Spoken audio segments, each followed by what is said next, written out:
update tonight from the ABC15 investigators. The state's top lawyer says she's looking at all her options to help people in central Arizona who have been hit with repeated outages this summer. Following our reports, the AG is now calling on the Bureau of Indian Affairs to take action and fix their reliability issues.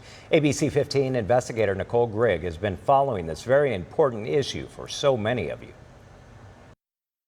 It's unacceptable in the year 2024. Arizona Attorney General Kris Mayes demanding that the feds fix their reliability issues with the San Carlos irrigation project that provides power to nearly 13,000 customers in central Arizona. I also believe that it's my job to protect Arizonans and all Arizonans regardless of where they live.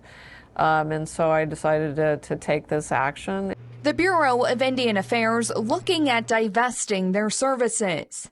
Do you think that any utility provider would purchase? I actually do think so, because we're talking about an area that has about 13,000 customers. So that's a decent chunk of customers. I think that the federal government could spin off these assets to one of these larger utility providers that would be willing to invest in the system. That's really what we need. Attorney General Mayes sending this letter last week to the Department of the Interior, calling for funding for cooling centers during outages, providing bill credits to customers to prevent disconnections, and faster funding to improve the power grid. What if you have no response from the federal government?